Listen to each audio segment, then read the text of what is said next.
زنی لیش با دنیا می آید. سببی در یک تفسیر میگه که یک زنی همسایه، این یک بزرگ میگه فرزندش بسیار مردم عذاب میداد، دزدی میکرد، هر کار میکرد. یک روز نزدیک زنش در آمد گفت آیلی من چی گپ است که من از خدا میترسم اینقدر طاعت میکنم، این چی گپ است فرزند ما بیاداب است؟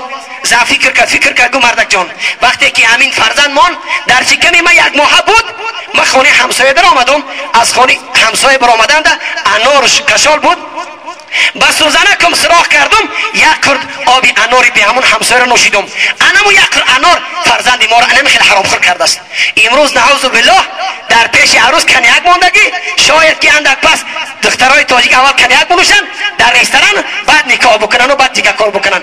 ای زنی که لیش باشه، از زنی که ستر نداشته باشه، او چقدر شما فرزند میگیرید. ما شما همون دهقان هستیم، برای کردشگه گیری زمین چند بار پروبل میکنی، یاری که من تخمی خوب بگیرم. تو فکر نمیکنی که تو از کدام خاندان زن بگیری که تو فرزندی زیبا داشته باشید؟ از خانه مسلمان زن میگیری، برای تو خداوند چی میتید؟ فرزند مسلمان میتید. بنابراین میلیاز خداوند چی میگه در سوره مومنون؟ نجات یافتن از آتش دوزخ کسانی که در حالت نماز خواندن گریان میشوند، آبی دیده میکنن. امروز وای بر حال کسی که سرش در سجده الهی نزده است، یک بار خالقش پرستش نکرده است، با میگی برادر تو نماز میخونی؟ نه، گپ در دل باشه. گپ یهود قسم به نام خدا گپ یهود است، این گپ کفار است. گوسپند ای پای خودش کشان، بز ای پای خودش کشان. نه، اگر این همی داماد یک از گناه بکنه، این همیجا خوشو به حال بابی عبدالرحمن، اگر این همیجا عرقی باشه، زن و رقص بکنن، همه داماد جواب میتیم در پیشگاه خدا. چرا؟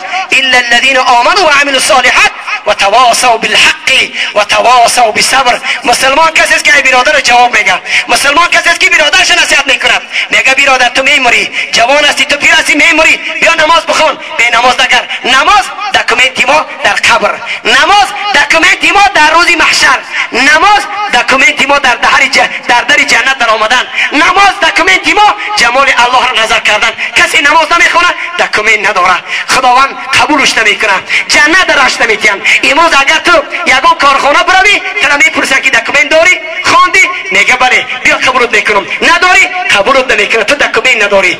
اگر تم که نماز نخواندی، تو را قبول نمیکنن، نه در قبر قبولت میکنن، نه در محشر قبولت میکنن، نه در دهر دی جنت قبول میکنن، نه تو جمال الله را میبینی. تو خازن باشی، خامرد باشی، نماز بخوان. فرق میان مسلمان و کافر، نماز خوب از بی نماز قدش بلندتر است. هر روز خوب یک بار تسبیح میگفته است، میگفته است که الحمدلله الذی جعلنی خنزیرا ولم یجعلنی من تارک الصلاة. خداوندا من تو را شکرانه میکنم، ما کرد خود را برای سجده آدم رضا نکرد. شیطان 1000 مرتبه به از مردی بی نماز، او بری آدم، تو بری خدا نکرد. گلی که بوی ندارد بوی چمن حیف است، دلی که عشق ندارد بوی بدن حیف است، سری که سجده ندارد بوی کفن حیف است. قسم به نام الله مرد بی نماز 3 قبض سان حیف میکند، صدقی 3 همون قبضی سان شود، 20 متر 20 متر کفن حیف میکند. او بدبخت خاطر همون لباسای بی نمازش گور کنید، صدقی کفن شود. صدقی همون خیل مردمی که تابوت ایوه بیزار است، تابوتی که مرد بی نماز زنی بی نماز بار میکنن، تابوت فریاد میزنه خداوندا من بیزار هستم از این مرد بی نماز، ملائکه نمیان نزدش.